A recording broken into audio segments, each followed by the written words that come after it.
Good everyone, welcome to today's video, and today we have another discussion video for today, and today we are discussing the P-26 Peashooter and potential replacements. Now before I begin, I don't want to put the message out there that the P-26 needs to be removed from the game. I don't think that's fair on it, because at the end of the day, there's no point removing them because they still do bring something to the table. The problem is with a Peashooter is that it just doesn't provide much in this day and age. As a result, I've decided to look into this a little further. Obviously, I knew about 3 of the aircraft in this list. This vehicle plus the next one I had no idea existed. So these are going to be my proposals for replacing the P-26 Peashooters. Now, if we wanted to replace all 3 for reserve vehicles, we can obviously use the best ones, or at least the ones that I would choose. And yeah, this is just what I would consider. Obviously, there are 5 considerations here, but what you've got to remember is we don't have to use all 5. Some of these could just be used as general tech tree vehicles, but the 3 I would choose, I'm going to point out. They're all a little bit different. This is not one of them. This is not one I would pick immediately, but this is just something they can consider.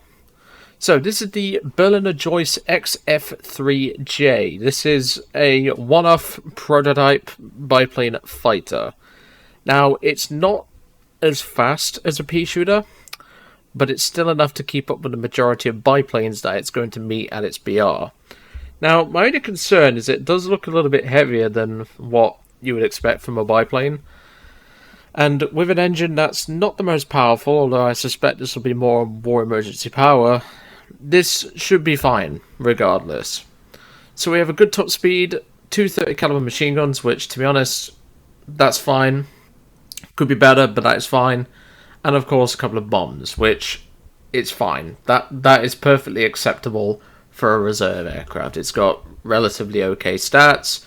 It's about the same. It's a little bit faster than the H-51s. It's around about the same speed as an I-15, and it's faster than some of the other reserves like the Swedish J-6B, and it can even keep up with the Gladiators. So I think this is more than acceptable for a choice, but this isn't my first choice for what I would want to replace the P-26s. The next 4 vehicles are the ones that I would prefer to see replaced, but this is another option, which is why I threw it in. My first choice for replacing the P-26 is the XF3C built by Curtiss. This was more of the fact that I love Parasol fighters. They're so unique and just cool. Obviously, this is a carrier-based aircraft, so this is a little bit more special because I don't think there's really any reserve aircraft that are also carrier fighters. But I mainly picked this not just because of the unique shape, but the fact that it's got retractable landing gear, which is rare for reserve aircraft. Not only that, it's got good performance, as we're going to cover in a moment, and it's actually got pretty good guns as well. So let's go down to the specifications. Obviously, I'm using Wikipedia for this, so do not take this as a full-on source, because at the end of the day, I don't have access to all the information I need. But for performance-wise, this thing would be actually pretty dang decent. So, it's powered by a 700 horsepower engine, which again will probably be higher depending on war emergency power. Top speed of 246 miles an hour, which is very respectable. If anything, that's one of the fastest reserves that it will be. Obviously, this is a pretty fast reserve if it was to be one. And of course, you don't get any bombs, but you do get access to a 50 caliber machine gun, which would obviously be with early war belts, and one 30 caliber machine gun, which would also be early war belts. So not bad, and given that it's going to have, well, there was later variants that could have increased engine power, I personally think this is a cracking candidate. And whilst it won't have the maneuverability of the biplanes, it'll have the speed, which will teach players to manage their speed, and even though it's not the most maneuverable, I would imagine, it can still beat some of the monoplanes it'll meet, and most importantly, it'll be able to energy trap the biplanes quite nicely. So this is definitely my first candidate for, yes, we should replace the Peashooter with this. Next up, this one will probably trigger some American players, but hear me out.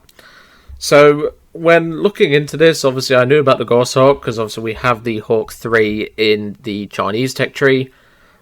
But why can't we have it in the US tech tree to replace one of the Peashooters?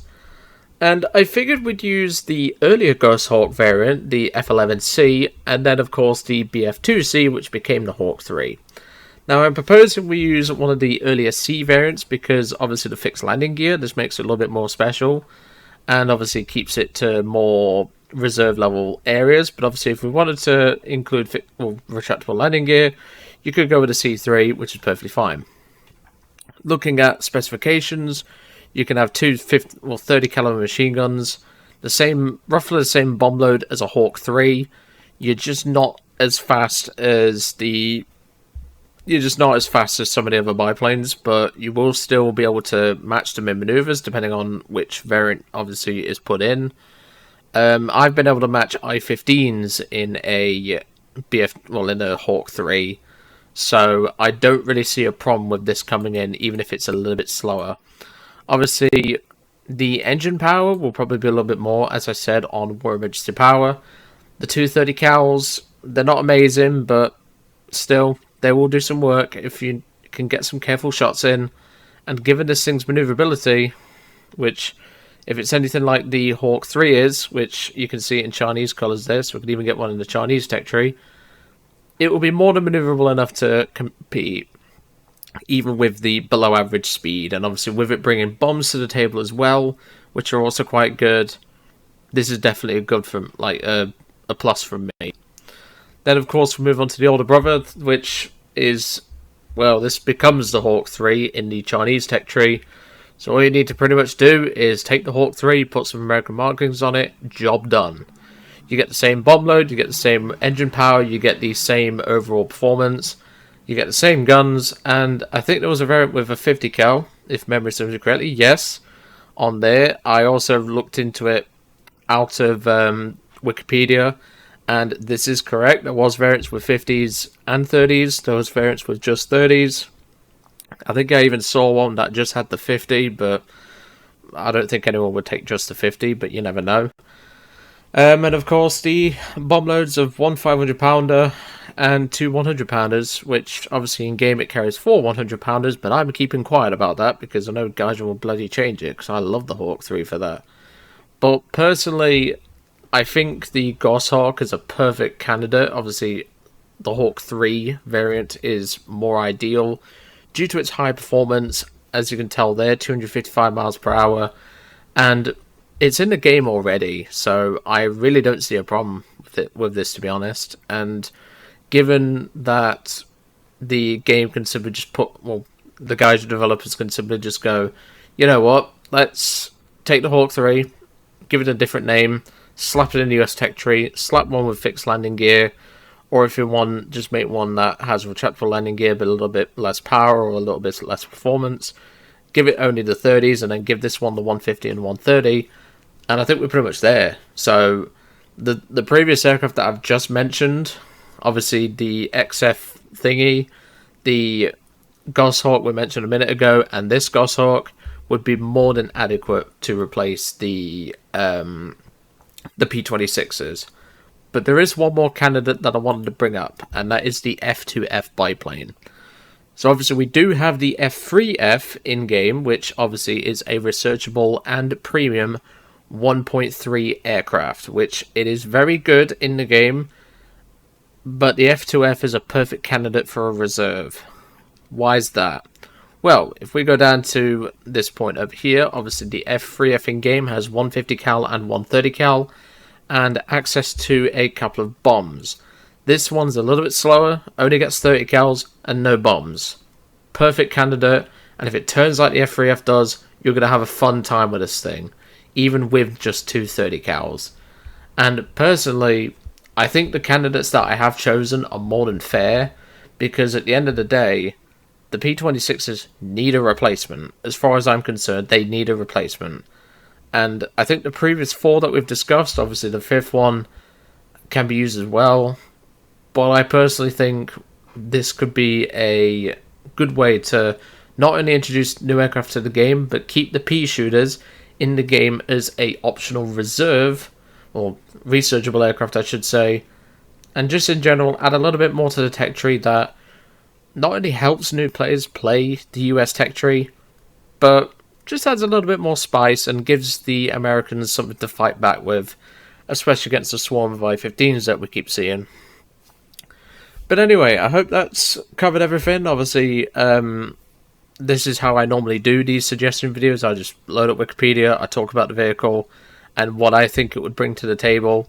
That's how I've always done it, and it's just more relaxing and understanding for people to really, shall we say, like, follow along with, in a way. But anyway, I'm going to leave you all to it. I hope you enjoyed today's suggestion video on the P-26 Peashooter replacements, and I will see you all on the next one.